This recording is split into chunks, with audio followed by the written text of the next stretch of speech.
de apendicitis. ¿Qué saben ustedes de apendicitis? Este es el tema que falta a partir de aquí. Generalidades. ¿Mm? Duele. Tiene inflamación apéndice. Dice aguda. ¿Puede haber apendicitis crónica o no? Acho que não, porque supõe rápido.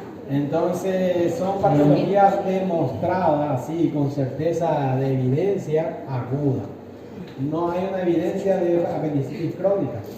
Eso no quiere decir que no pueda existir, más para la medicina debe haber evidencia, ¿no? Muchas veces que acontece con apendicitis que se piensa que es apendicitis y acaba que no es apendicitis. Y dicen, tuvo apendicitis y mejoró. Muchas veces eso que estaba diciendo él puede ser o apendicitis o muchas veces es otra patología. Y es otro diagnóstico que simula una apendicitis y acaba siendo proceso urológico o ginecológico o digestivos extra, ¿no? Eso puede comportarse así.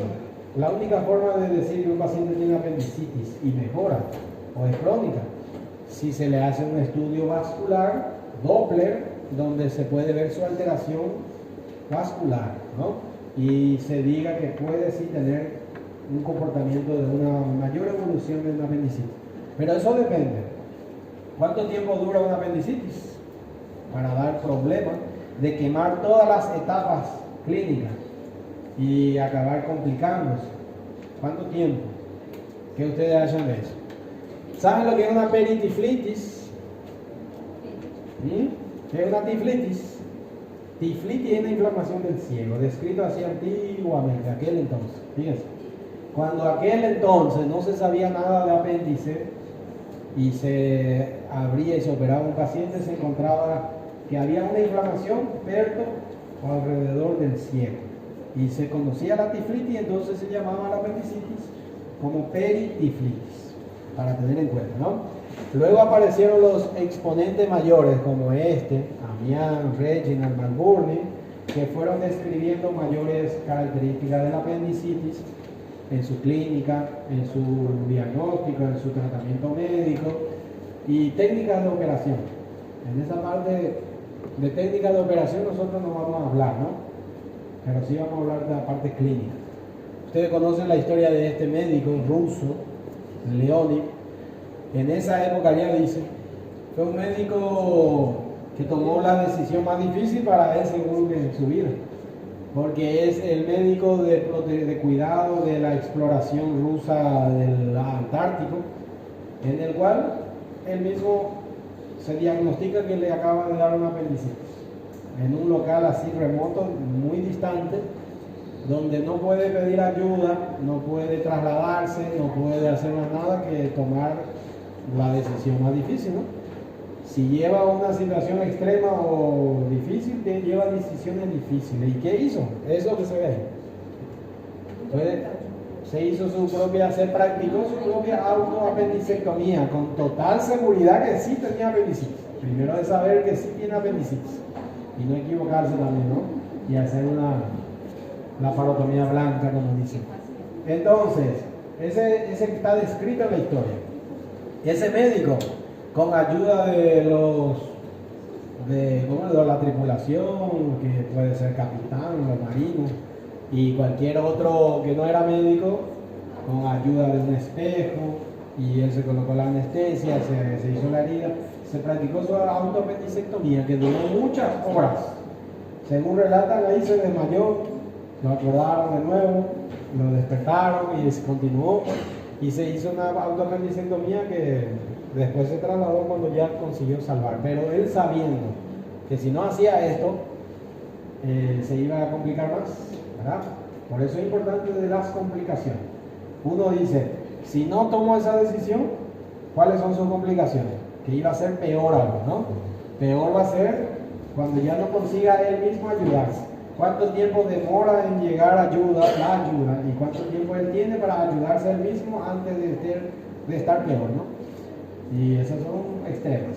En síntesis, este señor se autooperó. Después de eso, todas estas medidas y condiciones inhóspitas así, tienen protocolos de abordaje.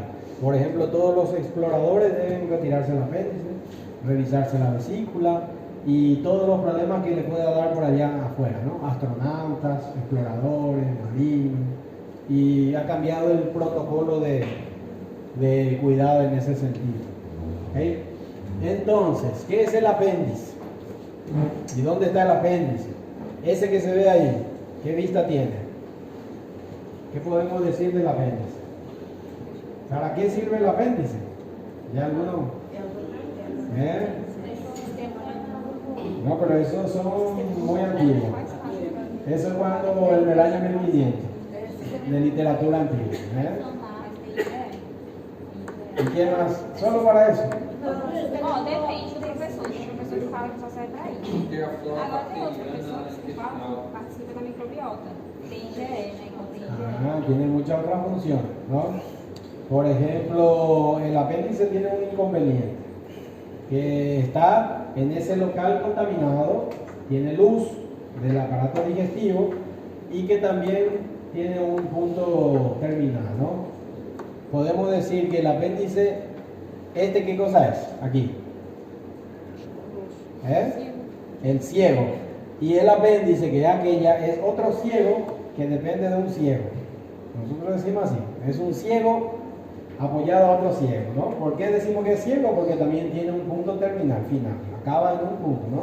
Tiene circulación terminal, tiene única luz de entrada y de salida y eso complica su función normal muchas veces. Circular contenido intestinal, flora intestinal, circulación propia y altera la función. ¿Cuál es la función que tiene? Ya maduración de algunos microorganismos, formación de tejido linfoide. Es un órgano linfoide donde maduran linfocitos B y otros linfocitos C. Y además, entre eso se ha visto estudios de pacientes donde se le ha operado del apéndice y ha sufrido patologías futuras de mayor edad. Por ejemplo, en una muestra de 100 casos de paciente que ha presentado cáncer de colon, se encuentra que más de la mitad de esos pacientes por alguna forma han sido apendicectomizados en algún momento atrás en su vida, hace tiempo. Y eso se le empezó a estudiar. ¿Qué se estudió ahí? Que tiene una protección, una propiedad de protección inmunológica. Se considera que el órgano es una amígdala abdominal. ¿Qué quiere decir amígdala? ¿Amígdala qué es? Aquí, por esto que tenemos aquí, le decimos amígdala, ¿no? Las amígdalas palatinas. Bueno, esos son tejidos linfoides de protección de las vías respiratorias altas principalmente. Y en el abdomen, el apéndice cumple también esa función de filtración, filtra anomalías, infecciones, impurezas, que pueden ser de todo tipo, de todo tipo. Por esa razón, también existe otro estudio donde mismo así se evalúa de los pacientes que han tenido cáncer de colon, se revisa cuántos han sido operados de la vesícula y ya se les retiró la vesícula. No quiere decir que es una causa de cáncer, quiere decir que esos órganos tienen propiedad protectora, tienen un factor protector a evitar también a sufrir esos problemas de salud en alguna u otra forma, ¿no? Y siempre cumple esa función, no es que no sirve para nada y que se puede vivir sin ella, es cierto, se puede vivir sin ella, ¿no? Pero cumple función y en una etapa de la vida, ¿no? Tiene un ciclo, una etapa de la vida donde es máxima su función y después va decayendo. Y ahí es donde más se inflama, en esa época, porque está en hiperfunción. ¿Cuáles son las edades más frecuentes? Nosotros tenemos el grupo de edades, la epidemiología ayuda a llegar a ese diagnóstico, para pensar en la apendicitis. ¿Vale? Y a partir de 8 ya puede ser más, el pico máximo está entre 15 y 25, si va a reducir más, o de 5 a 35, algunos dicen 30. ¿Qué pasa también cuando es más pequeño esa edad? Es más difícil el diagnóstico. Cuando más edad de esa edad, un paciente que tenga 40 años y tiene apendicitis, ese apendicitis ya no es una forma benigna muchas veces. Y ese médico debe conocerlo, debe alertarse de él. Le hacemos una biopsia a un paciente y aparece microscópicamente células carcinoides, tumor maligno, mucocele maligno. Y a algunos pacientes que le han dado apendicitis ya después de los 40 se le hace biopsia, ese apendicitis le salva de tener cáncer de colon, porque el apéndice ha filtrado alguna impureza maligna y se inflama y prende la alarma de ese cuadro, y el paciente se opera de su apendicitis, se le hace biopsia porque el médico debe pensar en esa posibilidad al mismo tiempo que se le opera del cáncer de colon y se salva. Son formas de tener en cuenta a veces, ¿no? Ahora, la medida del apéndice influye también en cuánto tiempo dura un cuadro de una apendicitis. Las medidas no solo por longitud, su diámetro. ¿Qué tiene que ver eso? Del diámetro de la luz del apéndice. Hay algunos que dura más tiempo su cuadro inflamatorio y otros dura menos para complicarse. Y eso depende del diámetro del apéndice. Esas condiciones pueden ser predisponentes anatómicamente a un grupo familiar a tener más posibilidad de sufrir apendicitis o más facilidad de ¿qué? De obstruir su luz apendicular. Y otros no. Otras regiones geográficas de países europeos y escandinavos dicen que su apendicitis tiene un ciclo evolutivo más de 24 horas. Algunos son 36, 40, 48 horas. En nuestra epidemiología geográfica, aquí en nuestra región, en la apendicitis segura, así, de clínica, ¿saben cuánto tiempo dura? Aproximadamente. Puede variar. Eso ya es mucho, pero puede variar. Puede haber excepciones. Son 24 horas, donde el médico debe tener en cuenta también ese tiempo de decir, está muy próximo o perto a complicarse, o decir, está en el comienzo. Y me da tiempo entonces, ¿no? En general, 24 horas. En la región nuestra, por eso, porque hay anatomía de mayor diámetro, de menor diámetro de luz. ¿Qué implica la luz del apéndice? Para que tenga más tiempo o menos tiempo. Mas como funciona? Por exemplo, quanto maior a luz, maior é o risco ou más tiempo para acabar obstruyéndose, concluirse, a fechar. Cuando es pequeñito, rápidamente se obstruye, rápidamente quema etapas a inflamarse y acabar en una estrangulación.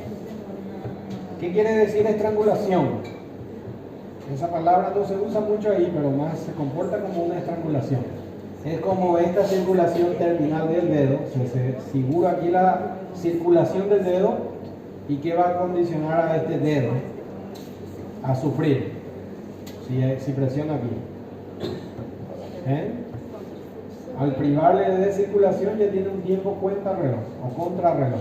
¿Hasta cuánto tiempo va a aguantar el tejido sin sangre, sin oxígeno y las consecuencias de ella? Ahí lo mismo acontece en el apéndice. Hay un fenómeno obstructivo en la base que va a sacrificar todo el extremo del apéndice en un plazo de tiempo. De un tiempo no exacto, no exacto, más aproximado así. Ahora, el tamaño de longitud del apéndice. ¿Cuánto mide el apéndice? Aquí aparece alguna cosa que estamos diciendo. Y nosotros hemos visto apéndices así pequeñitos, de 1 centímetro, y tiene inflamación, la misma cosa. Y otros que son 25, 20 y se inflama igual. Ahora, aproximadamente aparece un diámetro de una longitud de 5 a 8 aproximado, que es lo más común, ¿no? Doutor, em apêndice, pode acontecer, por exemplo, da síndrome heterotáxica, ou ele aparecer em qualquer outra região do corpo que não seja adequada? Puede. Dependiendo de otras patologías, de otras condiciones, del sexo, si es grávida, si tiene situs inversos, o no solamente de situs inversos, del paciente que tenga un dolor pélvico bien bajo, dolor con síntoma urinario o contralateral. Puede ser que este apéndice sea muy largo y esté irritando el extremo del apéndice al otro lado del tejido, o la profundidad o más abajo o más por encima. Entonces por ahí es que varían mucho los puntos dolorosos del apéndice, porque ella está, como decíamos, un ciego que depende de otro ciego, y este ciego también donde fica va a estar el apéndice. Tanto a veces el ciego está más encima, más abajo, más lateral, más profundo, más medial, pero al mismo tiempo el apéndice también puede estar así, para atrás. Esto se llama retrocecal, transilial, mesoilial, lateral, medial, y va a estar en contacto con otros tejidos que provocan dolores que confunden, ¿no? Que a veces da a confundir. Más aparecen los elementos, por ahí vamos a estudiar todos los puntos dolorosos y los más frecuentes para identificar. Estos, ¿saben qué son entonces? Estas uniones aquí. Estas son las tenias o cintillas colónicas, donde se juntan las tres tenias y nace el apéndice. De esa característica que generalmente esta vista es una vista posterior. Este ciego, este sería el ilion, y el apéndice puede ser este dedo miembro, pero también puede ser que este puede ser el apéndice, puede ser este, puede ser este. Y ahí ya varía en dónde está fijado en relación al ciego, y también la localización exacta del dolor en ese sentido. ¿Ok? Bueno, si vemos desde una vista anterior, ese ya sería anterior, descubriendo la pared anterior del ciego, aquí se ve la luz apendicular que va a comunicar el contenido intestinal con él, y de ahí viene el fenómeno obstructivo que produce la apendicitis, porque tiene luz. Porque si ese tejido linfoide fuera solo, sin luz, no tuviera mayores problemas, ¿no? Pero al estar comunicado, está con flora microbiana, tiene contaminación y tiene una circulación, puede tener un peligro siempre de sufrir obstrucción. Obstrucción, que ¿cómo le llamamos el componente obstructivo del apéndice? El fecalito, lo que se llama como fecalitos, ¿no? O litos fecales, que se concretan o se nuclean y acaban obstruyendo ahí en esa parte, en la base generalmente. ¿Cuáles son los componentes alimentarios que producen fecalitos y trancan la luz del apéndice? Muchas veces sementes, se nuclean por un semente, cáscara de pipoca puede ser, o sementes pequeños. Hay épocas del año en que nosotros recibimos más pacientes que sufren apendicitis, y puede deberse a qué, así como las edades, que es la actividad linfoide mayor también, por la alimentación. ¿Cuál sería? ¿Cuál época?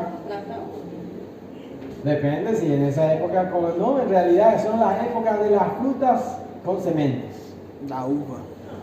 Puede ser otro más que la guayaba, niños que fijan que todos los días comiendo guayaba en un árbol. Hay épocas en esa época que condicionan mucho la posibilidad de formar fecalitos y obstruyen. Más, eso es una suerte, no es una posibilidad absoluta. Es por la cantidad de exposición la mayor posibilidad de sufrirlo, ¿no? Nosotros tuvimos hace tiempo, un poco atrás, el año pasado, un muchacho de 15 años que le dio apendicitis, y se diagnosticó toda la característica de apendicitis. Y llega su hermano, 12 años, también con dolor, pero ese, por ejemplo, llegó ya casi complicado, a punto de perforarse, porque la mamá decía que él estaba mintiendo, estaba engañando, que decía lo mismo que su hermano presentó, y le decía que mentira, hasta que ya se puso bastante mal y lo llevan, y realmente tenía apendicitis. Pasado el tiempo ya casi a complicarse. Y aconteció que los dos estaban en árbol de guayaba comiendo guayaba, y en época de guayaba, ¿no? Y a veces confunde, puede pasar. Entonces, lo que no puede pasar es que el paciente sí vaya al médico y el médico se equivoque y lo envíe para la casa. Eso que no puede pasar. Pero a veces es el paciente que llega tarde. Eso no es culpa ya nuestra, ¿no? No debe haber ningún paciente, ninguna persona que se complique por una apendicitis, pero sí hay.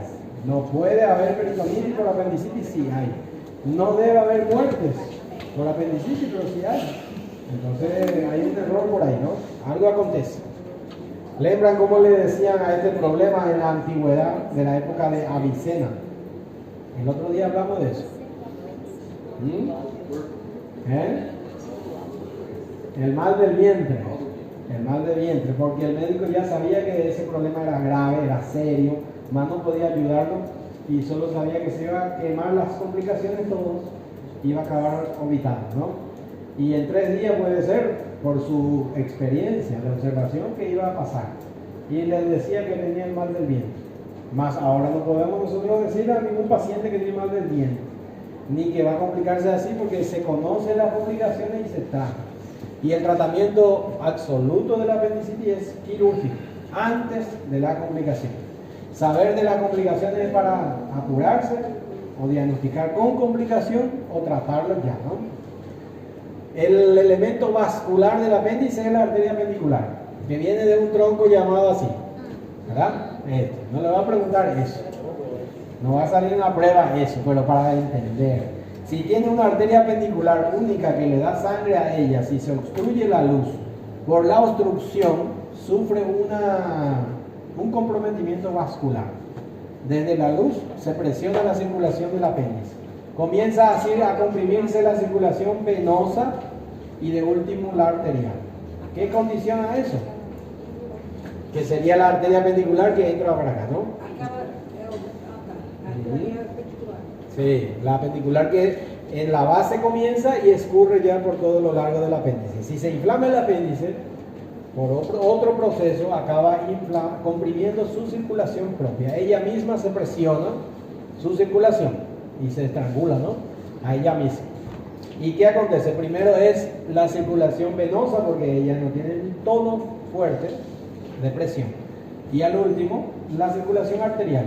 Por eso ¿qué acontece si la circulación venosa no retorna sangre y la arteria continúa mandando sangre a un apéndice que comenzó a obstruirse?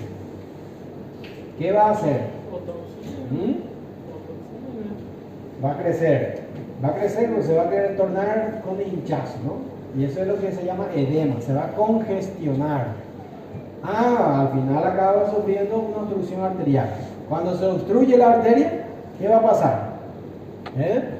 En ese caso, la obstrucción arterial, ¿qué va a tener? Va a tener ya isquemia, infarto, estrangulación y el camino de complicación. Porque ya cuando hay un problema arterial ya es un punto irreversible, ese ya no puede mejorar, no va a haber camino de mejora.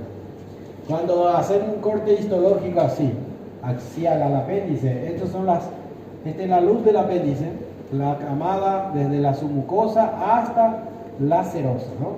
Y una extensa distribución de tejido linfoide que ya es lo que se descubre que tiene como función, ¿ok? Ahora, se explican los dolores del apéndice. Ustedes conocen cómo es el dolor del apéndice, ¿no? ¿Dónde comienza el dolor del apéndice o de la apendicitis? En el epigastrio. ¿Y después?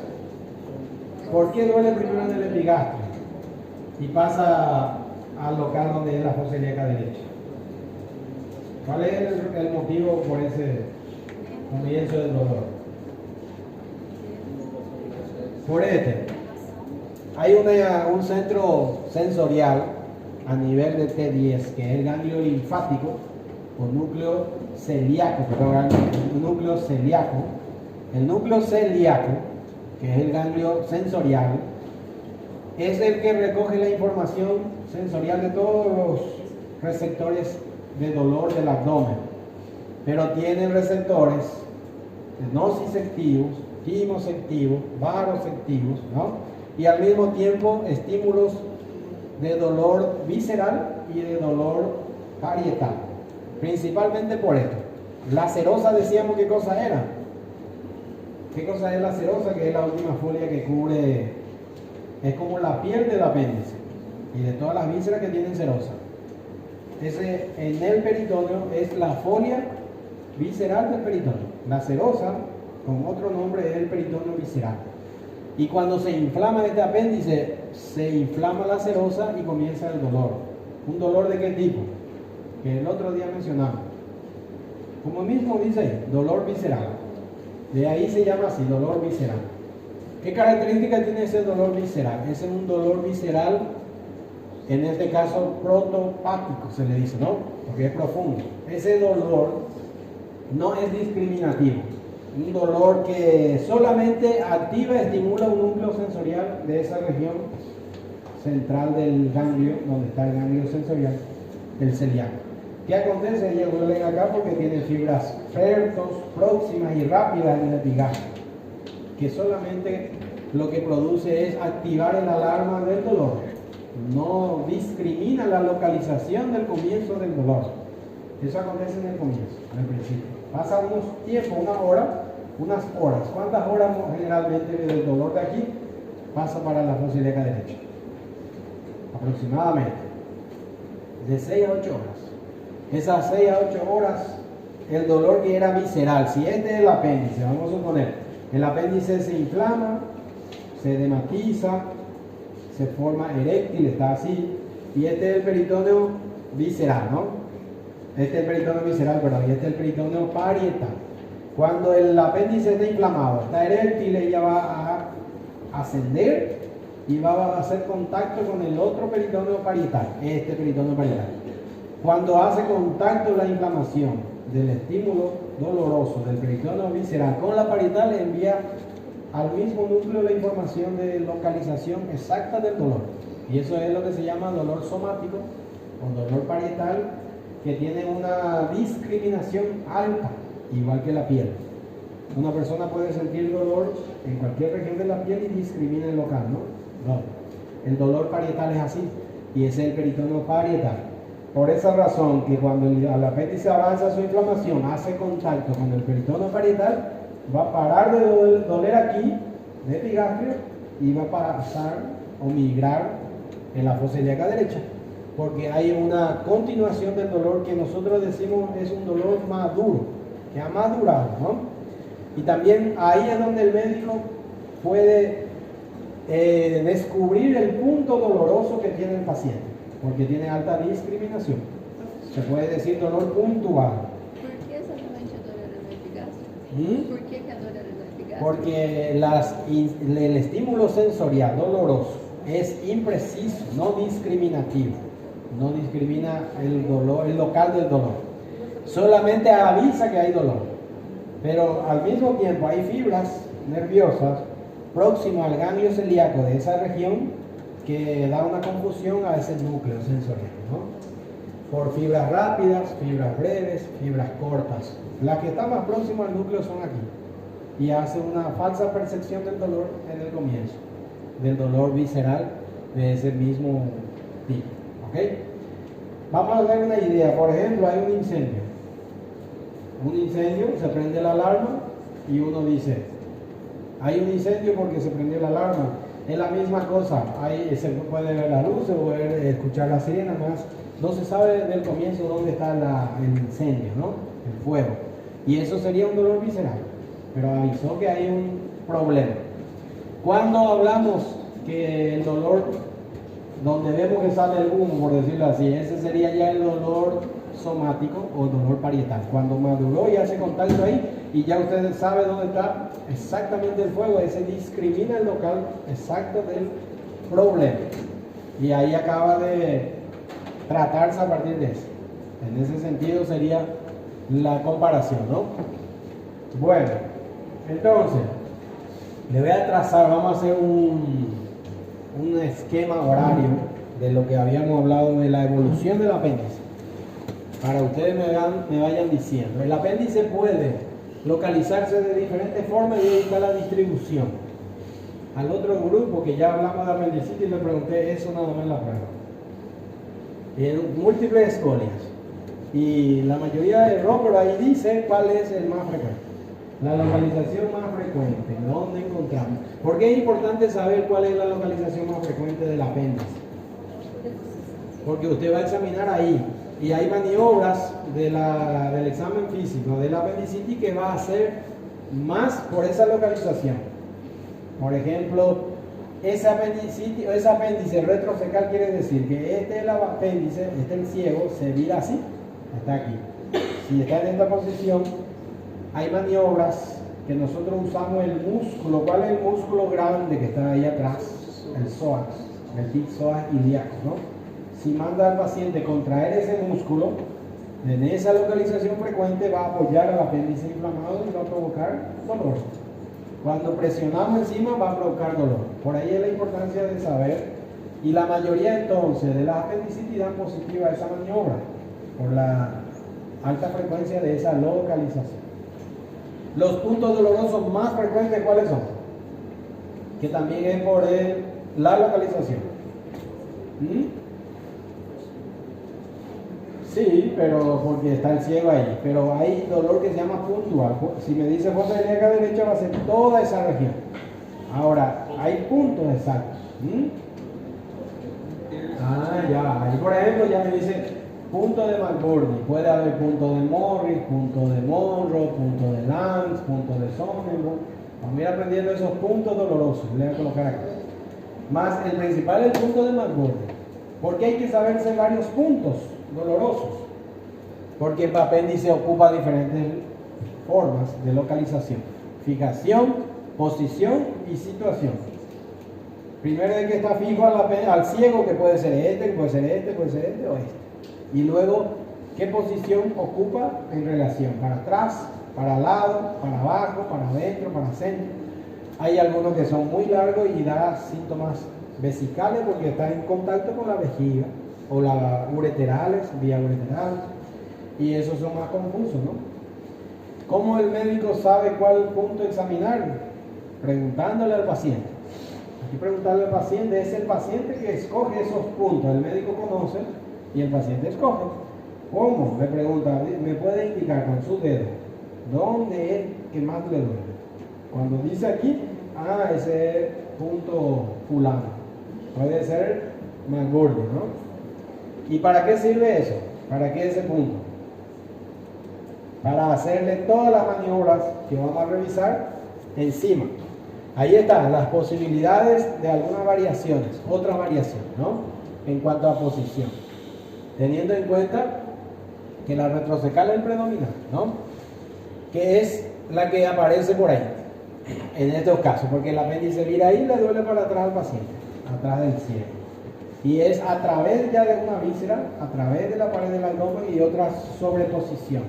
A veces el que más próximo está atrás de ella es el músculo psoas ilíaco, que usamos bastante ese músculo para las maniobras dolorosas, que lo vamos a revisar de a poco, ¿está bien? Y estos son otras variantes ya, de eso que decíamos: posición, fijación, situación. No vamos a caer en esa precisión exacta, solo localización y ya, ¿no? A modo general. El apéndice se describe como uno de los principales problemas del abdomen agudo quirúrgico urgente que se ve en la población humana en general. Para nosotros los cirujanos decimos nosotros que es el pan nuestro de cada día, ¿no? Junto con trauma, apendicitis y hernia y demás. Es decir, médico que trabaja en urgencia, implantado, y en general, médico generalista tiene que saber cuál de todos esos pacientes que llegan a una urgencia con dolor abdominal es quirúrgico y al mismo tiempo es apendicitis o no es apendicitis. No para operarlo, es para saber encaminar. Porque si no se declasifica el paciente, hay mucho más no quirúrgico que va para cirugía y no es cirugía. Y el error médico puede ser más agresivo al paciente en todo sentido. Uno por tratarse con cirugía que no es cirugía, y otro por no tratarse con cirugía y es cirugía. Era cirugía. Se complican, cualquiera de los dos tiene riesgo de complicación. Es importante saber por eso esto, ¿no? La epidemiología ayuda para eso. La edad más frecuente, el sexo más frecuente. ¿Qué más? Las características clínicas que trae el paciente. Antecedentes de salud, hábitos alimentarios o hábitos tóxicos. Todo puede ser una sospecha. Hay diagnósticos que son difíciles de hacerlo directo y el médico entonces hace diagnóstico de descarte. ¿Qué quiere decir eso? Cuando tiene una cantidad de posibilidades, va diciendo, este no es, este no es, este no es, este no es, y acaba diciendo, va a ser esto. Eso acontece según el sexo de los pacientes. El sexo femenino resulta más difícil el diagnóstico. Cuando llega un muchacho joven, masculino, dolor que comenzó en bigastrio, pasó para la fosa ilíaca derecha, ¿qué vamos a pensar? Usted tiene que pensar apendicitis hasta que demuestre lo contrario. ¿Cómo puede ser lo contrario?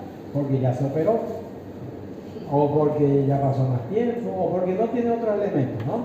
Puede pasar. Pero la posibilidad alta está en pensar apendicitis. Ahora, si es femenino, se abre nuestro diagnóstico para más opciones.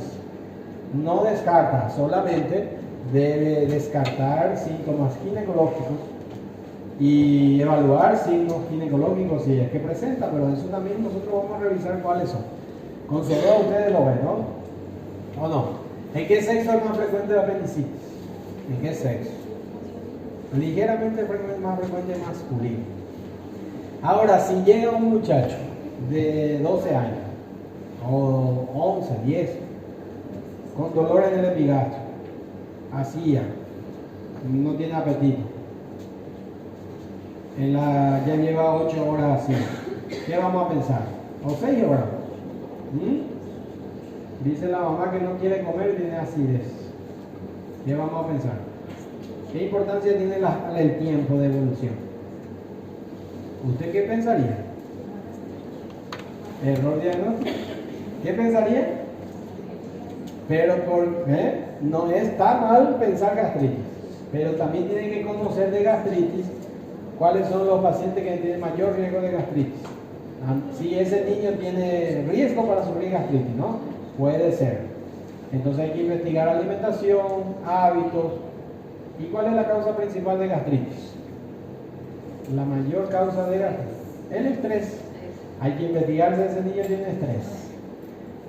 Ese niño a esa edad, del estrés que puede causarle es no pasar el nivel del Free Fire ese, ¿no? No va a tener más deuda, ninguna preocupación, ninguna dívida tiene ese. Entonces, descarta rápido y la idea va para aquí otra vez.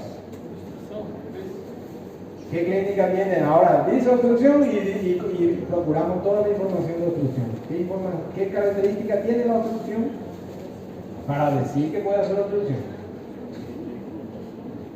No va a tener clínica de distensión para decir obstrucción. ¿Y entonces para qué va? ¿Para dónde usted va a direccionar su pensamiento diagnóstico? Hay que pensar en apendicitis.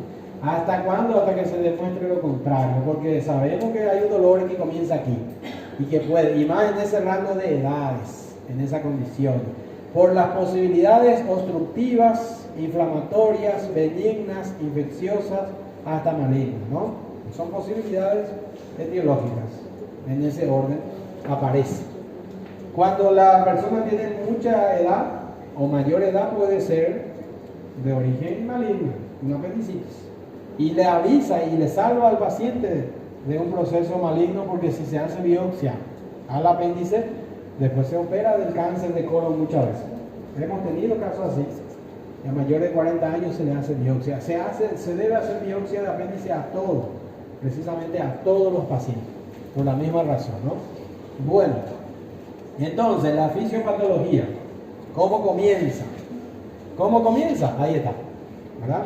Comienza en un fenómeno obstructivo que puede ser un fecalito que cierra la circulación ciega del apéndice y ella acumula secreción. Mucosa, secreción del crecimiento de la flora que queda atrapado adentro, y lembren que la sangre arterial sigue mandando circulación, más no drena venosa, ¿no? ¿Y qué va a pasar? ¿Qué decíamos? Se congestiona, se inflama, aumenta la luz, se edematiza y luego ya acaba sufriendo isquemia vascular. A partir de ahí pasó el tiempo. ¿Cuántas horas pasan en ese tiempo? Vamos, si yo colocara esto aquí, así, vamos a colocar 0 horas, que no sabemos muchas veces con exactitud, pero aproximado. Nuestro tiempo seguro es 24 horas, que puede ser más. Si dividimos así, así, podemos dividir así en 6, 12 y aquí lo colocamos en 18. Por ejemplo, este sería un tiempo seguro. Nosotros preguntamos al paciente cuándo comenzó su dolor. Lembren de Alicia Fredusa, ¿no? La mayoría de los pacientes no va a hacer hora, va a llegar, algunos llegan en este tiempo que tenga epigastralgia, ese que habíamos dicho. Y debe el médico, ¿qué hacer en ese caso? ¿Cuáles son los síntomas en las primeras 6 horas posibles que causa obstrucción? Ya comenzó el proceso de la apendicitis, ya comenzó. Ese es el dolor que tiene el paciente, trae dolor visceral. ¿Cómo es el dolor visceral? ¿Dónde es el dolor? ¿Y qué características clínicas trae en estos primeros, puede ser 6, 8 horas, puede ser un poco más? ¿Qué sería el dolor de localización? Vamos a poner epigastralgia entonces, directamente. Epigastralgia. ¿Qué acompaña generalmente? Eso mismo que yo le comenté. ¿Fiebre ya puede tener o no? El niño tiene náuseas. ¿Qué más tiene? O el paciente, náusea. Puede tener vómitos. Y otra cosa. Eso comienza aquí incluso. Con anorexia o inapetencia. ¿Cómo se sabe que es anorexia o inapetencia? Por eso que lo primero que le preguntamos a un paciente, ¿tiene vómito? ¿Ya comió? ¿Cuándo se sabe que es anorexia? Cuando el paciente o el médico dice que el paciente tiene anorexia o inapetencia. Es cuando pula o salta el horario normal alimentario. ¿Es cuánto tiene? Puede ser que no tomó café de la mañana, dice el paciente. Y no tiene fome. O no almorzó y no tiene fome. Ahí es donde decimos anorexia. ¿Tiene fome? No, bueno, no. Pero ya almorzó. No. ¿Y ustedes tienen fome? Si tienen fome, tienen buena salud. El problema es cuando pierde el apetito, el paciente ahí ya preocupa. E quando aparece o sono? Cuando aparece, Não dorme direito, né? necesita un sueño reparador, ¿verdad? Más, tiene que distribuirse el tiempo para todo, precisamente.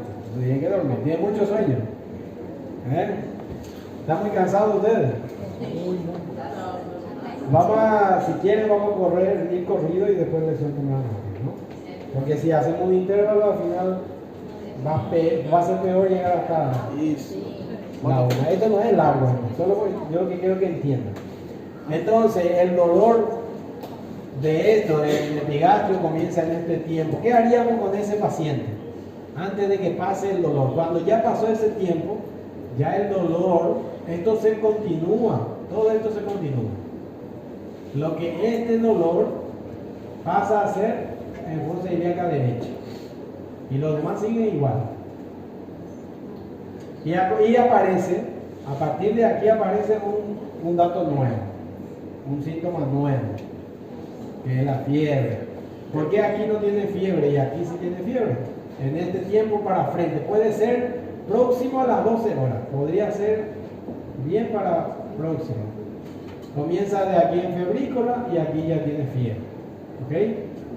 Ahora, ¿qué haríamos con ese paciente que llegó con una epigastralgia, 12 años, anorexia solamente? Le pregunta y son 6 horas que pasó. 4 horas, ponen 4 horas. ¿Qué usted hace? ¿Lo manda para la casa o no lo mandamos para la casa?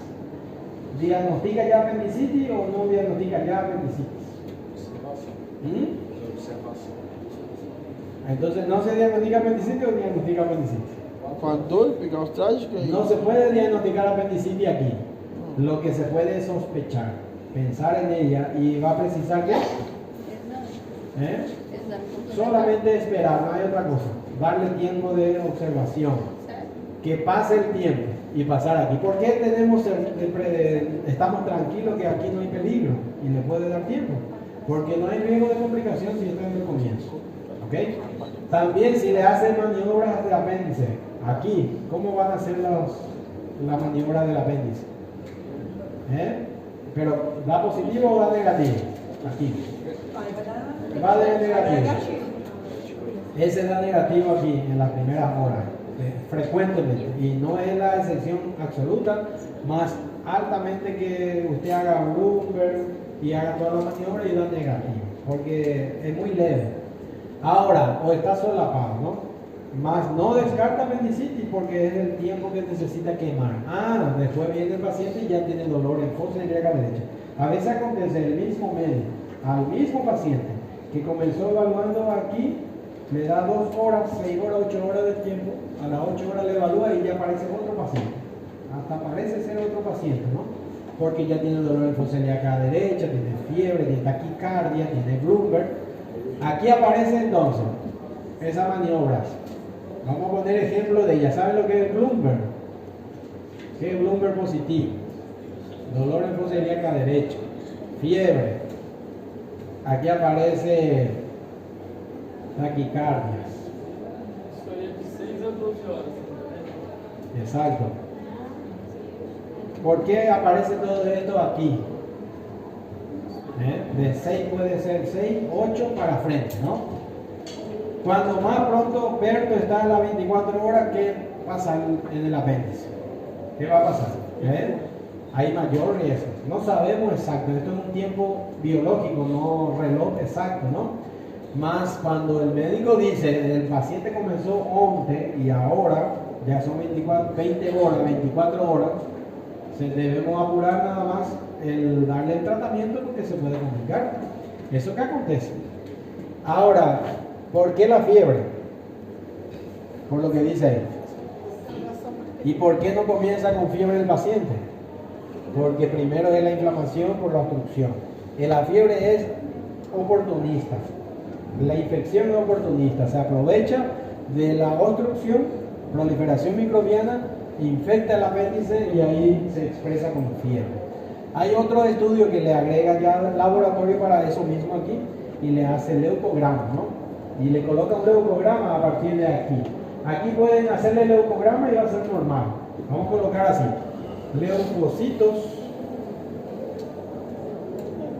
normal. Y aquí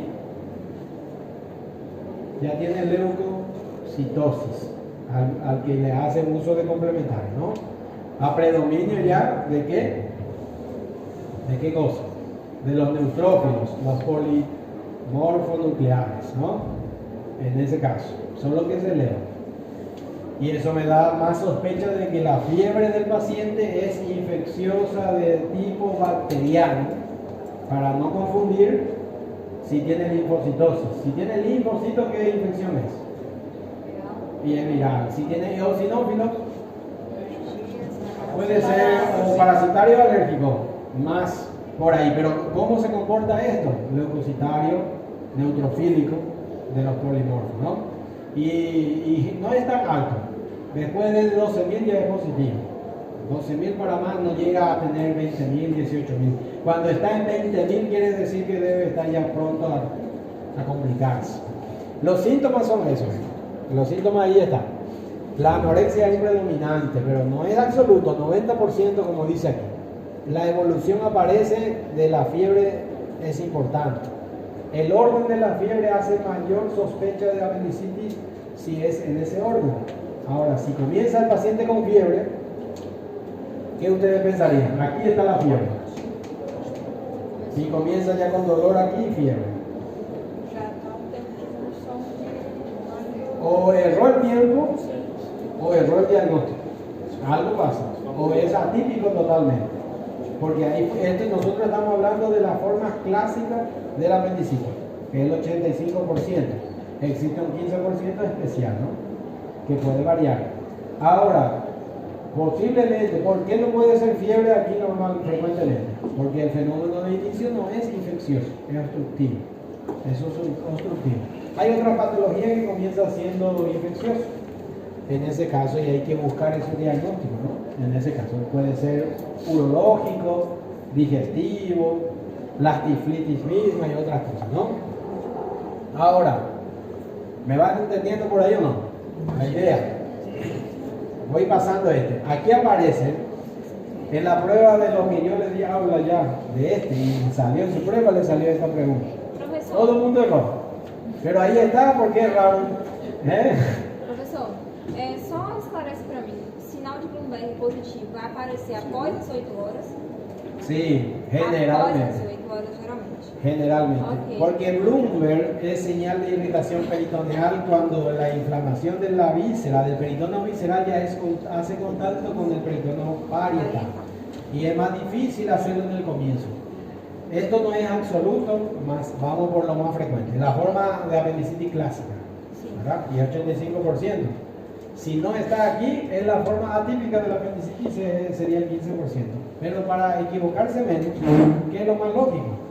Ir por lo común, por lo frecuente. Si usted se equivoca, equivóquese por lo grave, por lo urgente y lo frecuente. Porque eso puede ser lo que más peligro de muerte tenga para el paciente mismo, ¿no? Conozca todas las patologías graves, urgentes y frecuentes y posiblemente el paciente no se muere. No se muere, ¿eh? Estaba deshidratado. Taquicardia, a taquicardia, ela aparece mais ou menos quanto tempo após a febre?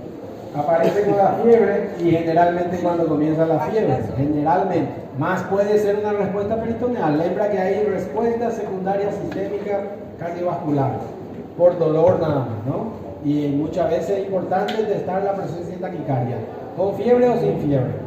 Às 18 e às 24 vai permanecer os mesmos características das 12 horas? Sí, solo que se acentúa más el cuadro infeccioso, la respuesta sistémica y refuerza más maniobra positiva en el paciente. No tiene FOMI, cuando más tiempo pasa no tiene FOMI el paciente y va a deshidratar, más vómito, más se deshidrata, más fiebre, más se deshidrata, más taquicardia y cosas que va a acentuarse todo para eso, ¿no? Le voy a colocar otra etapa aquí, el periodo de la enfermedad, de este tiempo así, que se llama, tiene 3 etapas, desde 0 hora aquí. Nosotros lo llamamos como fase inicial evolutiva, que dura generalmente en el pródromo. ¿El pródromo qué quiere decir pródromo?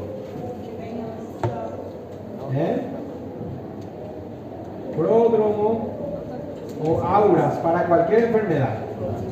¿Qué son auras o pródromo? Eso mismo de la epigastralgia, que no está el problema aquí y pasa para allá. Puede haber enfermedades que tienen pródromos. ¿Cuáles son los pródromos de una cefalea, de una epilepsia? ¿Cuáles son? No ha convulsionado un paciente que es epiléptico y tiene pródromo y sabe que va a convulsionar. ¿Qué síntomas tiene? Prodrómicos. Le molesta la luz, le molesta el sonido y alguna pérdida de visión. Y ya sabe si es epiléptico que tiene que tomar su medicamento. O que el médico descubre que va a convulsionar. O puede ser como el mismo pródromo de una apendicitis que tiene epigastralgia. Puede pensarse está en la fase prodrómica o de auras o inicial. Aquí no se puede diagnosticar nada más. ¿Qué cosa es aura? Aura es como aquel urubú. ¿Sabes lo que es un urubú? Usted ve un urubú volando, dice por ahí hay un muerto, mas no sabe dónde. Pero cuando vea bajar el urubú ya dice, entonces más o menos el aura es, de ahí viene la palabra auras, ¿no? En otra palabra, del urubú. Cuando ve un urubú volando, avisa que algo debe haber por ahí. Entonces, ¿esto qué avisa? No puede diagnosticarse hasta encontrar dónde está. Si esta es la fase inicial, desde el tiempo que aparecen los síntomas, de aquí para acá, ¿cómo se llama esto? Este es el periodo inicial o fase inicial. Y el otro va a ser periodo, fase o periodo, se llama aquí de estado. ¿Qué quiere decir periodo de estado? Eso es para cualquier enfermedad, se aplica, puede ser cualquier patología aguda. El periodo de estado es el momento en que el paciente ya desarrolla los síntomas y signos que caracteriza esa enfermedad, para diagnosticarlo de forma segura y sin complicaciones. Aquí. Y cuando pasa las 24 horas, ya perdió el periodo de estado. ¿Cómo se llama aquí? Son 3 periodos de una enfermedad aguda, grave, a veces urgente. ¿Cómo se llama el que va a pasar de aquí? Si aquel es inicial, ¿cómo se llama aquí? Entonces tenemos o periodo o fase final. ¿A qué se refiere? Si el paciente va a quemar siempre las 3 etapas. Si se diagnosticó aquí y se trató aquí, su fase final va a ser ¿de qué?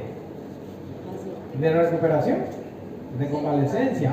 Si no se diagnosticó aquí y no se trató aquí en el periodo de estado, su fase final va a ser ¿de qué? De complicaciones que va a tener, y se diagnostica con complicaciones, ya sea con sepsis, con peritonitis, con perforación, con plastrón y todo lo que pueda conocer de esa patología o de otra. O sea que el periodo final depende de cómo evoluciona y en qué momento se trata el paciente, ¿no? Por eso se llama fase final y no de complicaciones, porque también el que ya se trata pasa por una fase final de recuperación. ¿Está? Bueno. El periodo de estado es el mejor momento de diagnóstico, en donde no empeora, sino que se acentúa bien todos los síntomas, signos, maniobras y todo lo que conoce de esa enfermedad para ser diagnosticado. Y también no está de complicación, sin complicación. Cuando pasó del periodo de estado ya puede tener complicación si no ha sido diagnosticado o tratado, ¿no? Por ejemplo, ¿qué dice la triada de Murphy? Dice, aquí hay 3 triadas. Hay una triada de Dieulafoy, hay una triada de McBurney, que habla de lo mismo que nosotros mencionamos ya, ¿no? ¿Cuáles son? Dolor, vómito y fiebre. Ahora viene Murphy, que es un señor que más habló de colecistitis, pero en apendicitis, para no confundir, habla de la secuencia cronológica de Murphy. ¿Qué quiere decir eso? Que es importante el orden, que comienza con dolor o con dispepsia. ¿Qué cosas son las dispepsias? Que pueden ser náusea, vómito o fiebre, anorexia. Cualquiera de esos 3 de aquí se llama sintomatología dispéptica, más se conoce vómito.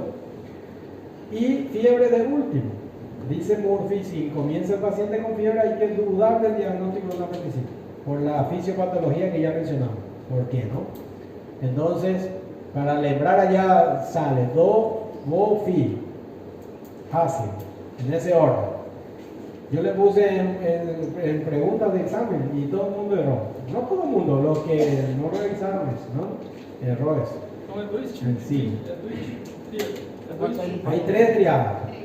Está 2 triadas y una cronología, se va a decir así, ¿no? Y está de Murphy, está de McBurney, que no importa el orden, en el Murphy sí importa el orden, y aparece un señor que se llama Dieulafoy.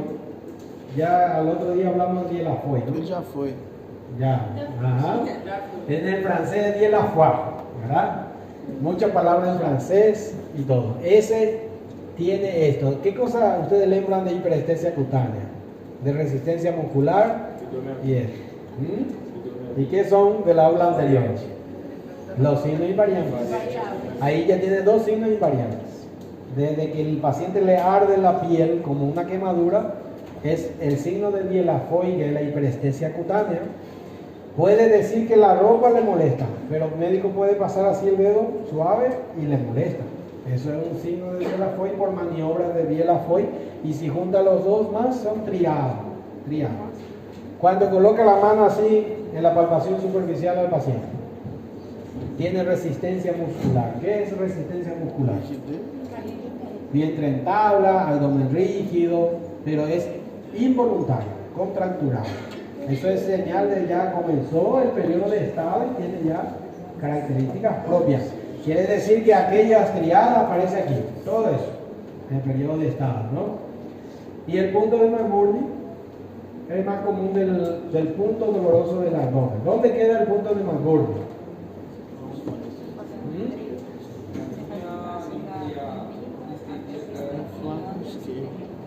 Vamos a colocar aquí, este es nuestro. Aquí está el ombligo, cresta ilíaca, hacemos una línea imaginaria, ¿no? Dividimos en 3 y la unión entre tercios externo con tercio medio sería ese. Ahora, ese es el más frecuente, sin embargo, hay muchos puntos. Aquí hay otro punto, aquí hay otro punto, aquí hay otro punto, por aquí hay otro punto, aquí hay otro punto, por aquí hay otro punto, aquí hay otro punto, por aquí hay otro punto. O sea, ¿por qué hay tantos puntos?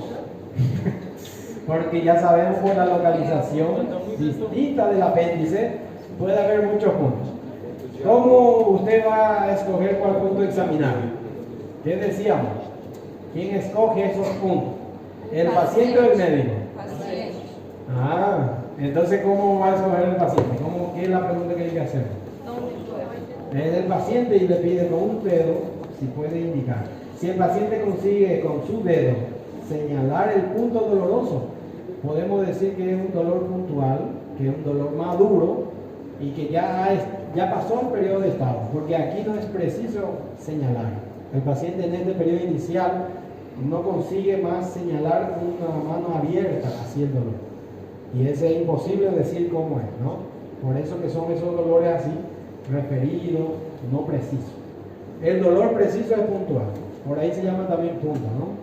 Que ha madurado ya la evolución y ha pasado las horas y ha tenido ya un dolor de tipo somático o parietal. Escogió el paciente entonces le ponemos el nombre que dice el señor McBurney, ¿no? Y de ahí toda la maniobra que vamos a conocer va a caer encima de ese punto doloroso. Ah, si el paciente escogió el otro, ahí tiene que conocer el otro punto. No le puede decir, desciende ahí más, a cambiar de punto. Por suerte todo el mundo, que la mayoría. ¿Y cuál es la frecuencia del punto de McBurney? 65. 65, igual por la característica de localización retrosecada, ¿no? Y el resto pasa. Este está dormindo. ¿Está bien? Bueno, esto ya hablamos. Así. Então aqui acabou, fase inicial e fase final. Só duas fases para aquele tanto de hora, então. É equivalente, né? Duas Sí, fases para porque, aquele tanto de exacto. hora. Porque ¿qué acontece?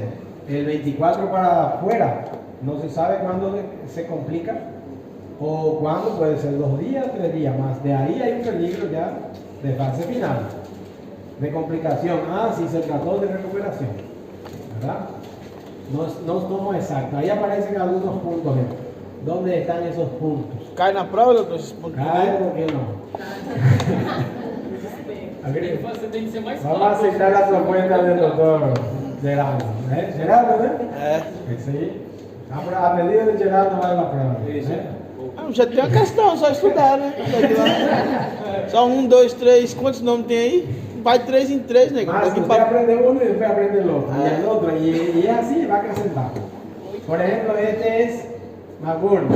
Este que está aquí, en este punto intermedio para allá, es el Morris. Este que está en el medio aquí es el Monroe. Este que está más aquí encima, por este lado, no, el Sonnenberg está aquí. Aquí hay un Lance, este es el Sene. Y otro variante además. Y a este lado hay otro que aparece.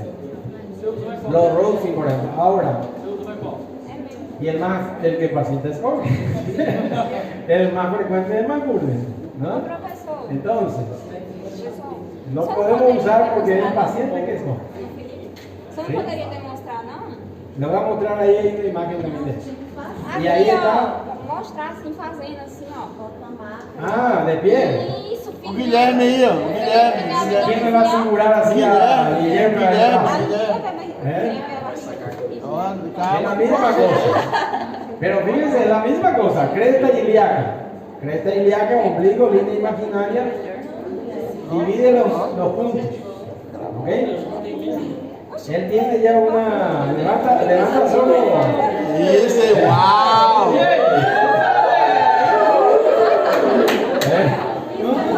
A pedido de.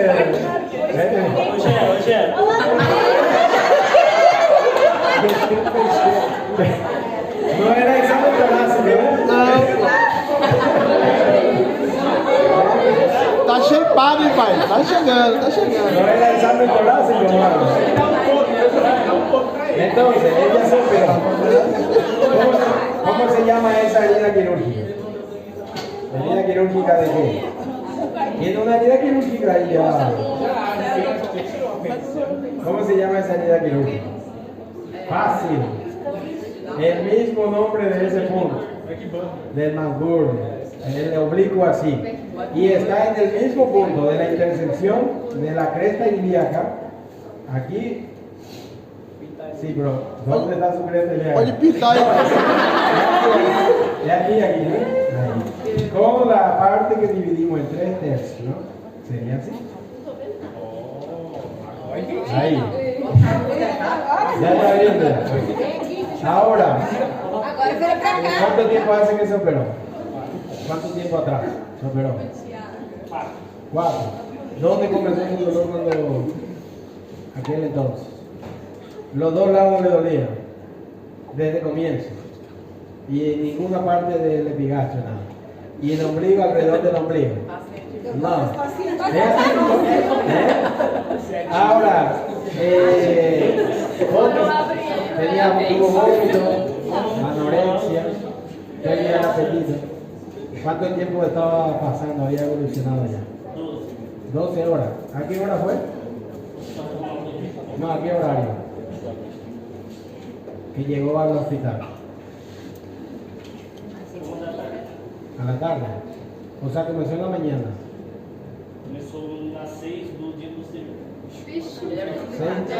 Porque puede acontecer que él estaba durmiendo en el periodo inicial y puló esta parte también porque estaba durmiendo. A algunos le acorda y otros no, ¿verdad?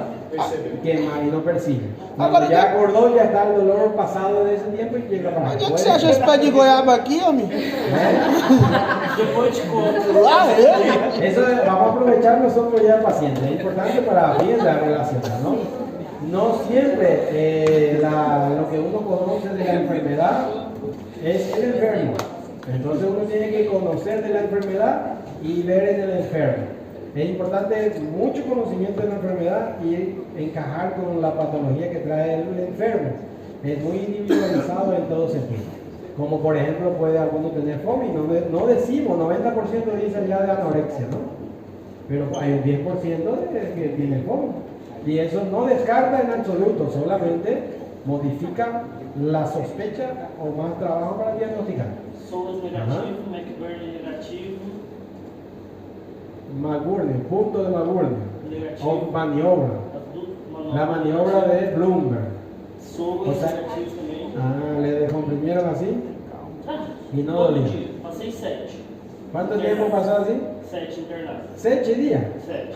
7 días, Em dice. estado operatório, só hidratação parenteral. Ah, E De observação, mano. y no internado tenía, pré-operatório. no tiene problema de antecedentes de salud de nada. Primera vez que le pasaba todo eso. Primera vez. Fora a Y verdade. después, ¿y fiebre cuándo comenzó? ¿O no tuvo fiebre? Febre começou quando eu comecei a sentir. Comenzó dolor y fiebre ya. ¿Qué ustedes hacen de eso? O durmiendo le pasó el periodo inicial y pasó con fiebre ya.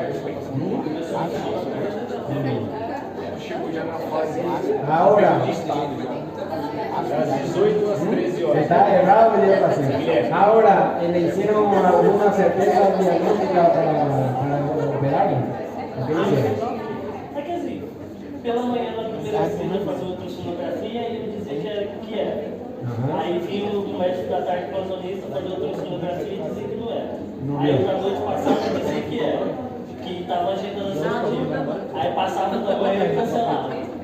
Porque Aí estaba. eu Puede ser de diferentes formas. Por ejemplo, y cuando se operó apendicitis, ¿en qué estado estaba la apendicitis? Si dice que fue apendicitis. a médica que operou disse que ela não sabe se supurou. Depois que já tinha começado o procedimento ou antes. Porque quando eu Entonces supuró. diz ela que sim, só que não sabe dizer se foi na hora que ela abriu, que ela fez o procedimento, ou se já estava. No pueden supurar en el momento, ya estaba entonces. A palavra dela. Y estaba Então, ela sempre buscou uma consulta. antibióticos, Não a todo terceiro dia.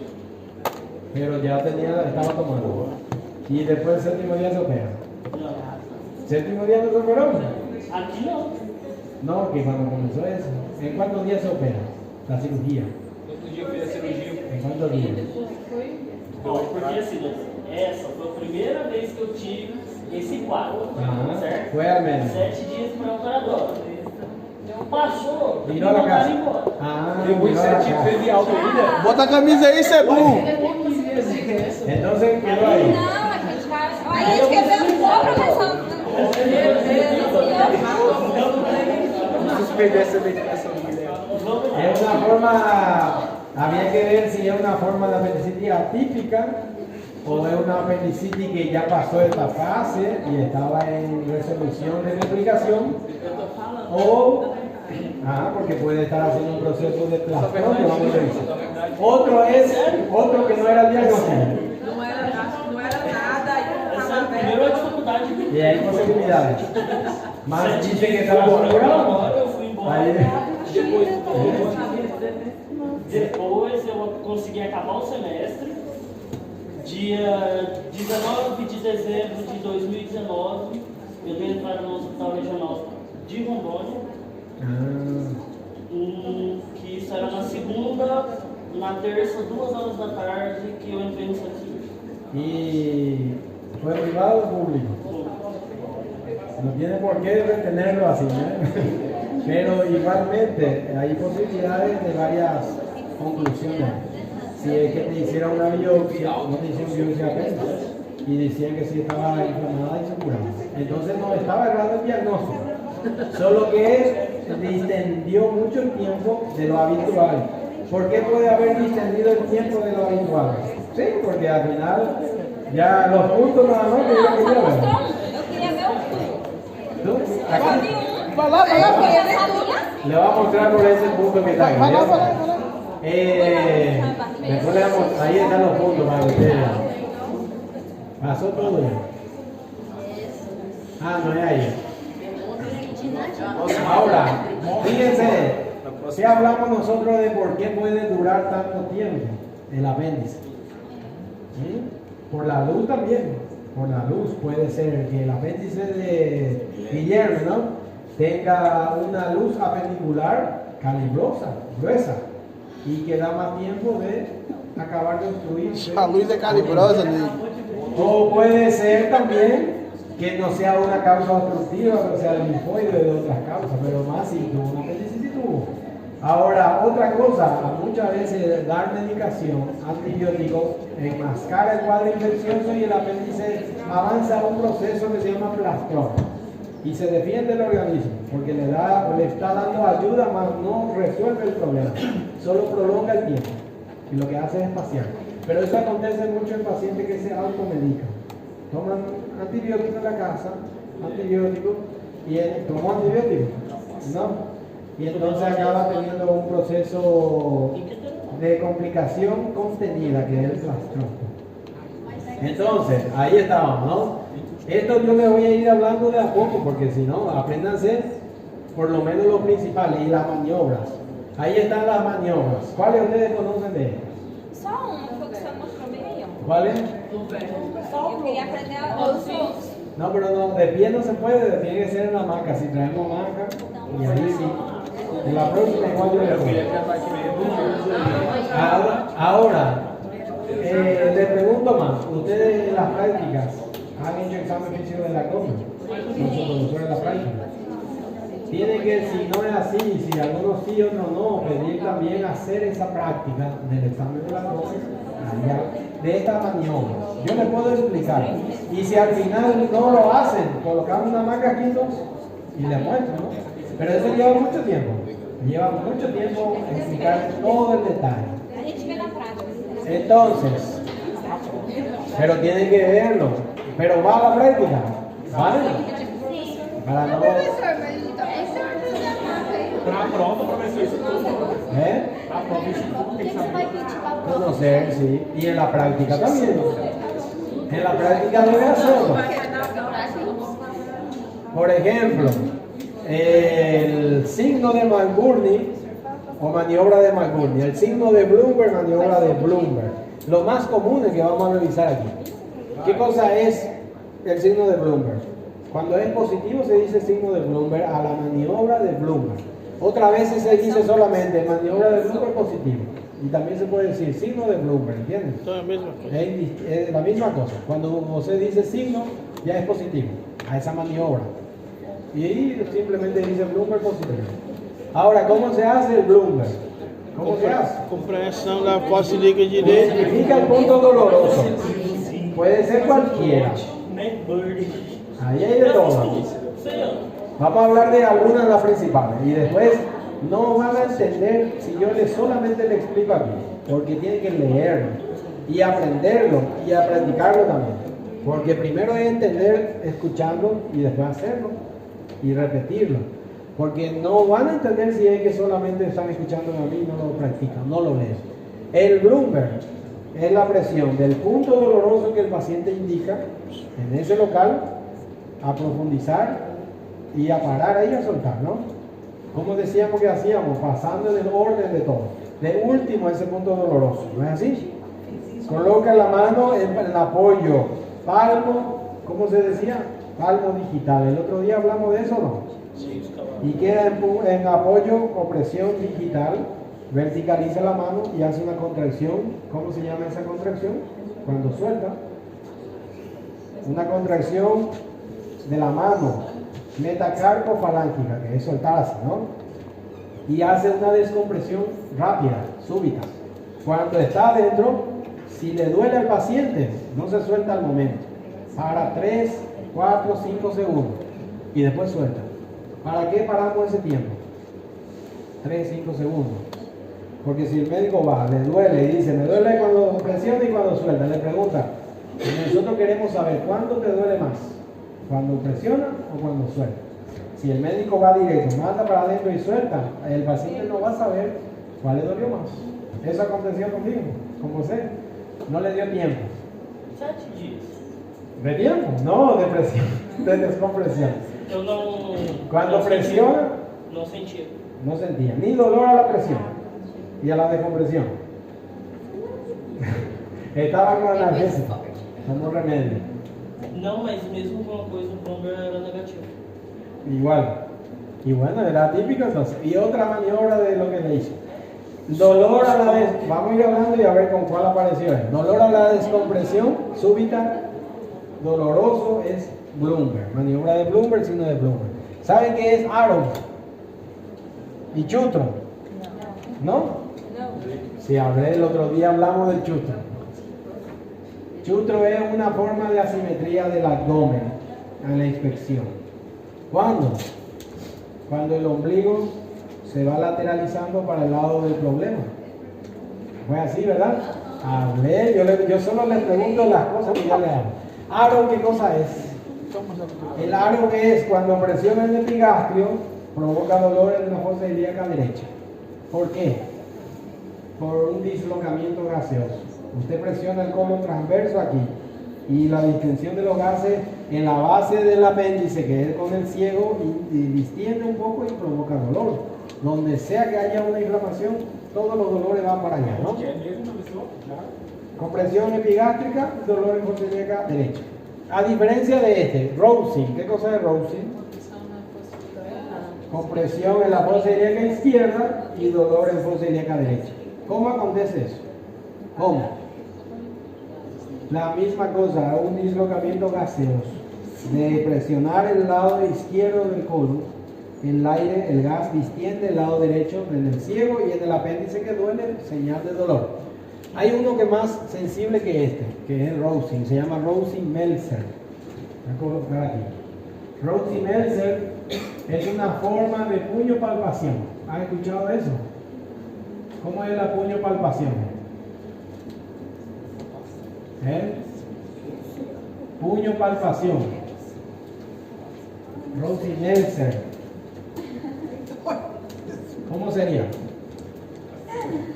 Ese que hablamos el otro día.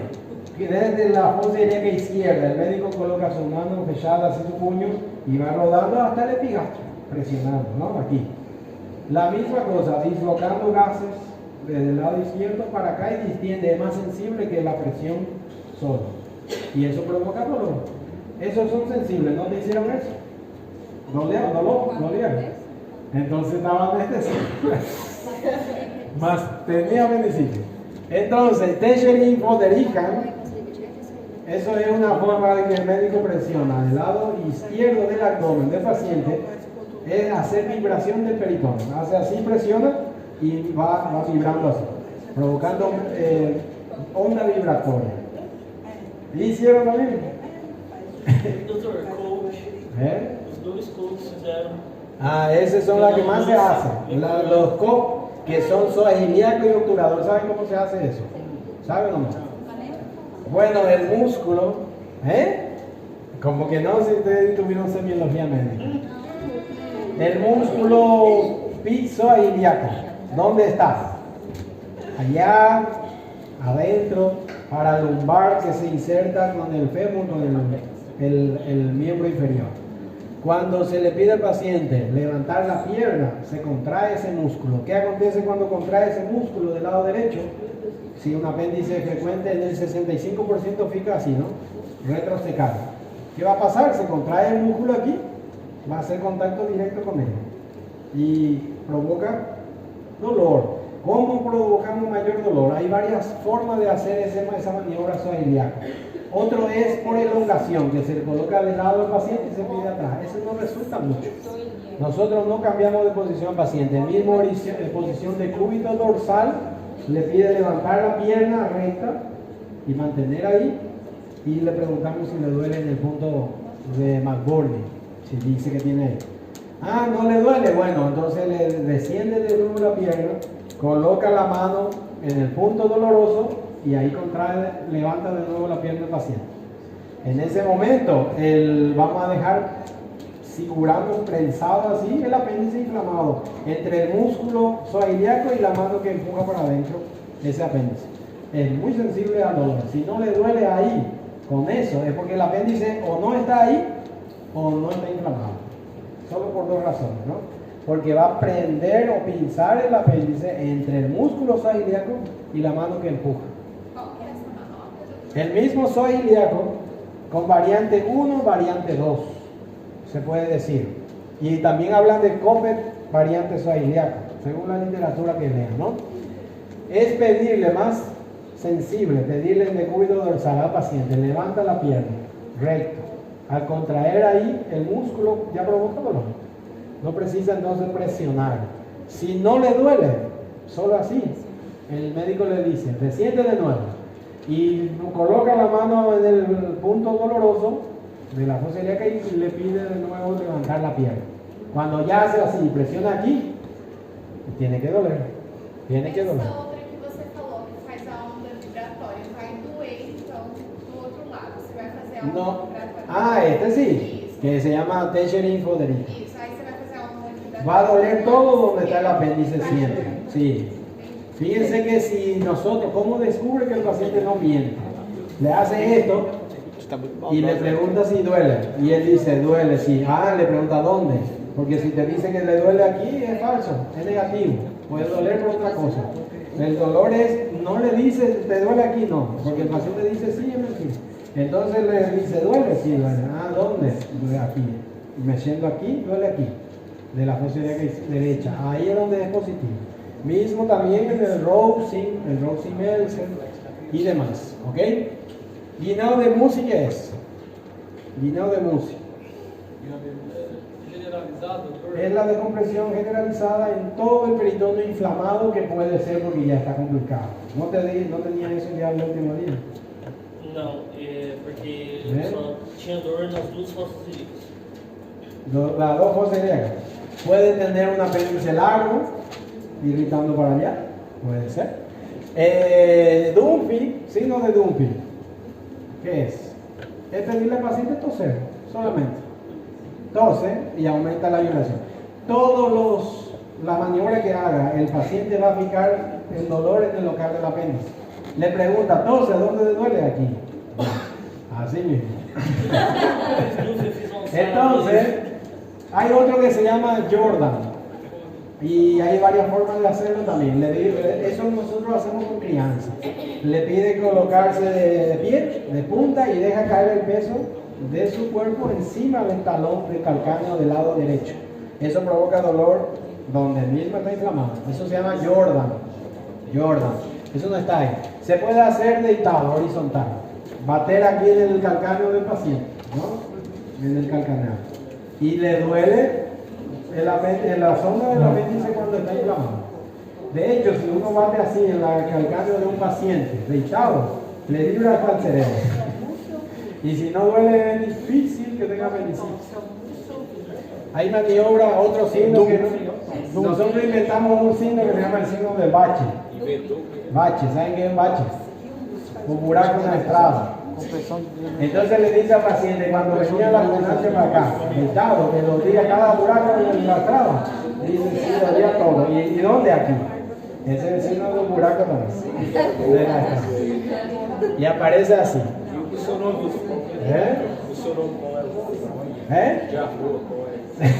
Y ese es el buraco de estrada. Entonces, vamos, ustedes lean de a poco uno, apréndanse otro y el otro, y si aprenden 3, 4, vamos bien, ¿no? Y los puntos la misma cosa. Pero hay que leerlo, no pueden entenderlo solo escuchándolo, ¿no? Tienen que ir a leerlo con calma y hacerlo, estarlo. ¿Y por cuántas maniobras se debe hacer para decir que el paciente tiene apendicitis? ¿Cuántas?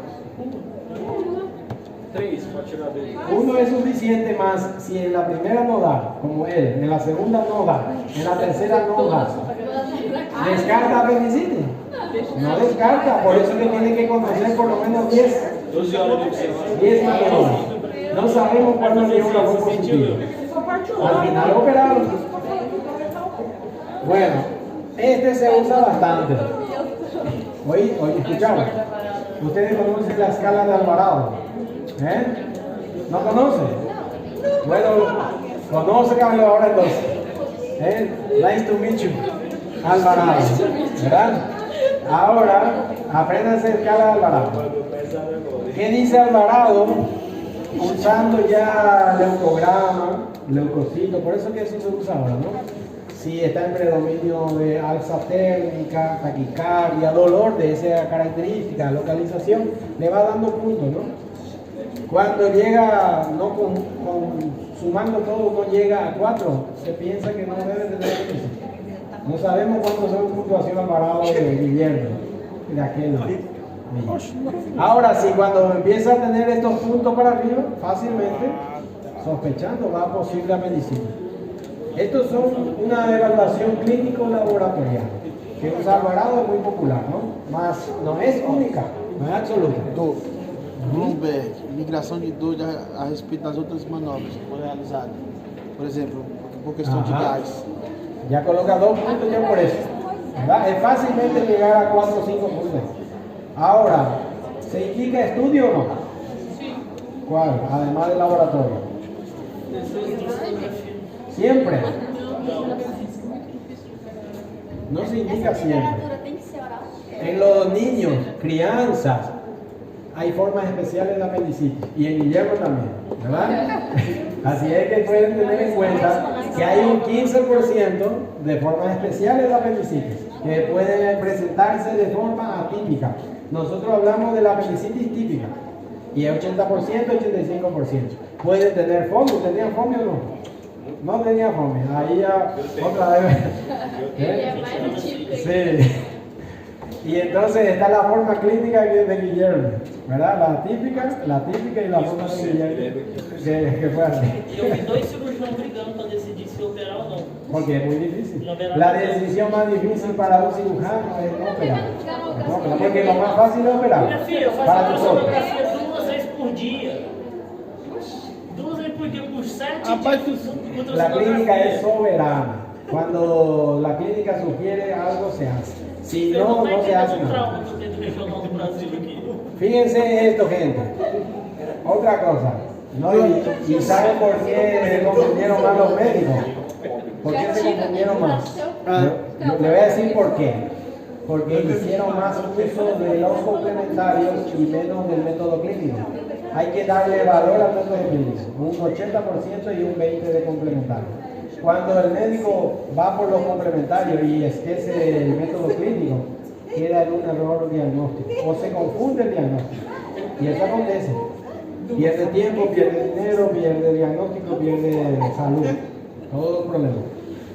Entonces, esta evolución, ¿dónde podríamos colocar esto? En esta tabla. La fase 1 está aquí.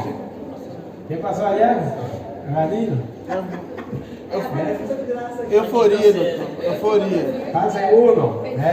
Euforia. Já acaba. Aquella que dice apendicitis congestiva catarral es fase 1. 6 a 8 horas dice allá, ¿ves? Después tenemos de este a este, fase 2, ¿cómo se llama? Está. Entonces este es catarral, flemonosa. ¿Qué cosa es flemonosa? Que ya está Febre por comenzando 12 la horas. infección. Ajá. Febre Y por después, 12 horas. aquella que dice gangrenosa, a este ya está aquí. Este ya está, la fase gangrenosa, aquí. Que sería la fase 3. Y aquí por fuera está la fase 4, que no se sabe el tiempo de ahí para afuera, ¿no? Si ya se pasó o trató, se complicó. Entonces, eso también puede compararse en la evolución anátomo-clínica con la misma fase evolutiva y cómo va pasando. Eso muchas veces en el informe quirúrgico se dice. Le dicen si ya estaba supurada, flemonosa, estaba gangrenosa. Quiere decir que le voy a mostrar fotos ahí para que ustedes vean cuándo es. Así está en el comienzo. Y este a veces tiene epigastral, que son así. Vemos el apéndice y a veces aparece macroscópicamente está normal. Microscópicamente se encuentra ya inflamación leucocitaria. A veces se piensa el rediagnóstico y se manda a hacer biopsia del apéndice y sí tiene inflamación del apéndice microscópica y además el paciente mejora. Lo que da certeza diagnóstica es que ya el paciente desapareció en la clínica. El problema está, si yo le pregunto a Guillermo, después de operarse, ¿se sintió aún igual, peor o mejor? ¿O desapareció todo el problema? Acabó entonces el diagnóstico. Porque cuando hay un error diagnóstico, se opera al paciente, se piensa que no es apendicitis y continúa con dolor. Eso es lo peor que puede pasar. Porque el médico ahí dice error diagnóstico. O tiene dos diagnósticos. Tiene una inflamación renal, una pielonefritis, una uretritis, algo derecho o alguna cosa, hasta una zoitis. Nosotros hemos tenido acceso del psoas que parece apendicitis en ese caso. Bueno, otra forma de la apendicitis, fase 2, ya se ha avanzado bastante, está eréctil, está congestiva, está ya bastante infectada. Y este es peor, ¿no? Gangrena, ¿qué cosa es? Caso.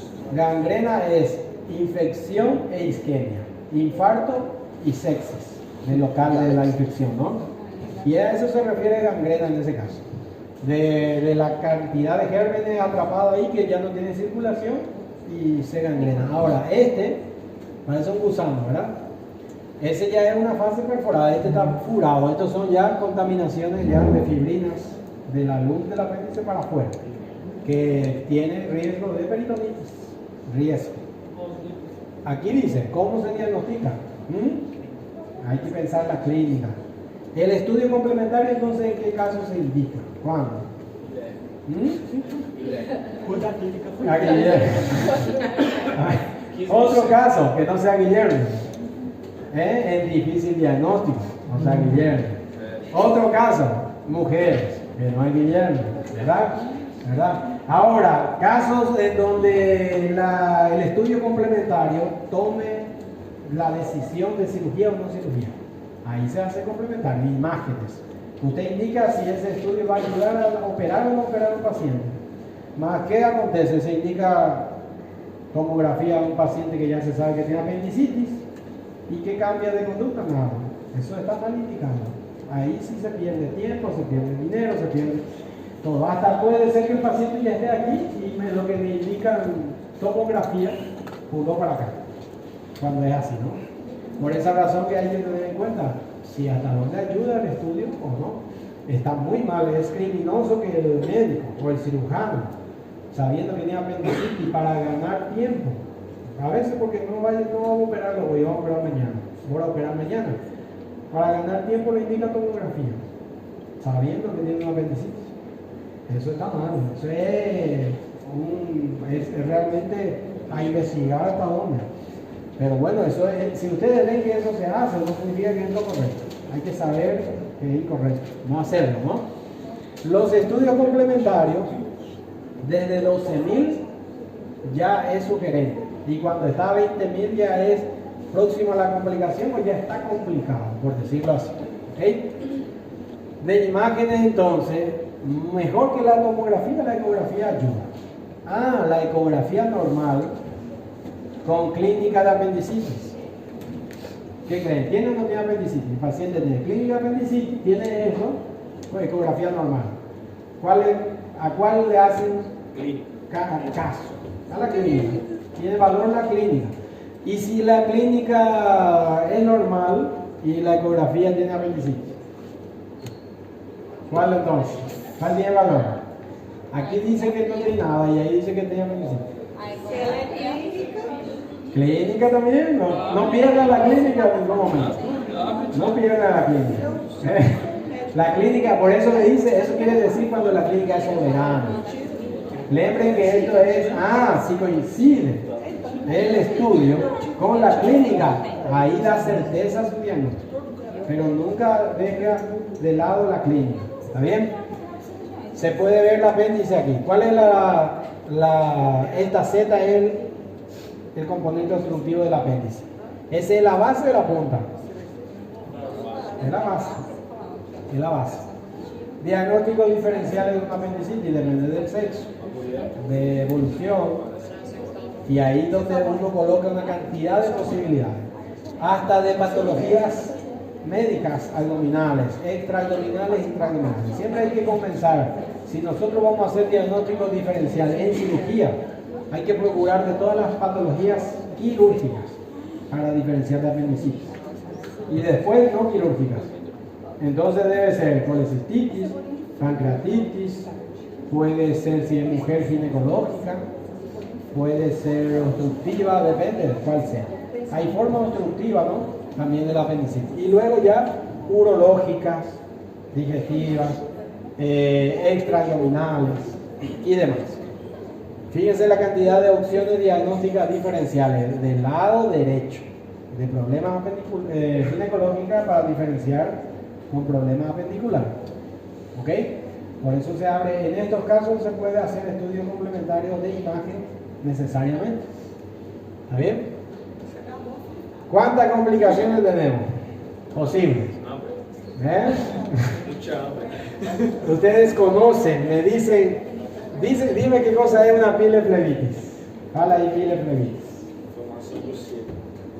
No, esa era peritiflitis.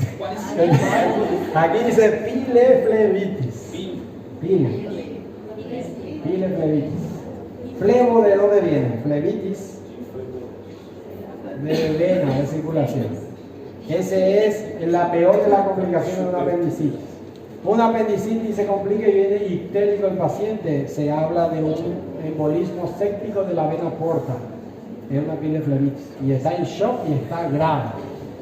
Plastrón, ¿saben qué cosa es? Yo solo le voy a hablar lo principal. Plastrón. ¿Qué es un plastrón? ¿Han escuchado la palabra plastrón? Guillermo, ¿qué es plastrón? A ver quién me dice. Falou agora há pouco. Falou agora há pouco. Que as vísceras isolam. Y plastrón es plastrón, se dice así en portugués, ¿no? ¿Han escuchado eso? Viene de la palabra plasticidad de las vísceras móviles, ¿verdad? Que atrapa un componente inflamatorio. ¿Qué acontece? Un apéndice que está así, perforado, viene encima todas las vísceras móviles a cubrir eso y a proteger a que no dé una peritonitis libre. Ese es un plastrón.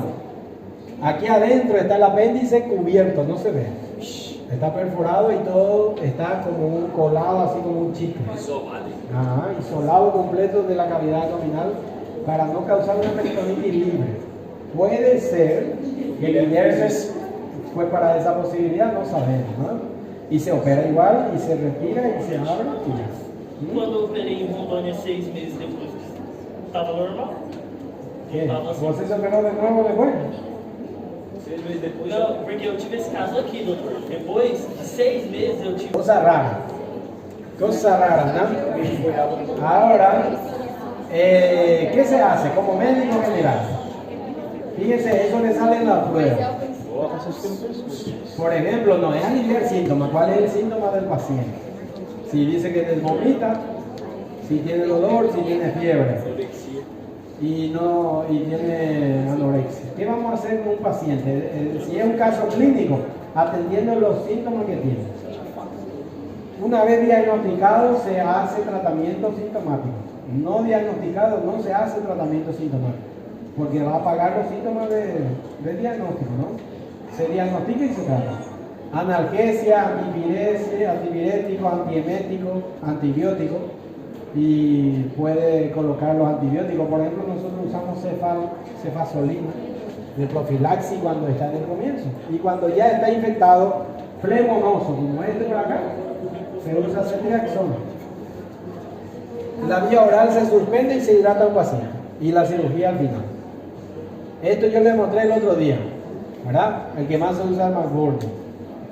Cuando hay un diagnóstico ya seguro, no complicado y demás, ¿verdad? Esto en modo general, porque ya lo importante de apendicitis, ¿qué cosa es, gente? Como médico general, saber diagnosticar, saber encaminar, tratar, y no mandarlo en un tiempo pasado del periodo de estado, porque se complica. Si está aquí, darle tiempo de evolucionar y aguardar. No mandar, en este momento, no mandarlo a la casa, aguardar. En este momento, diagnosticar y caminar. Y aprontar a los pacientes para un preoperatorio quirúrgico urgente. Sería en ese caso. ¿De acuerdo? Entonces,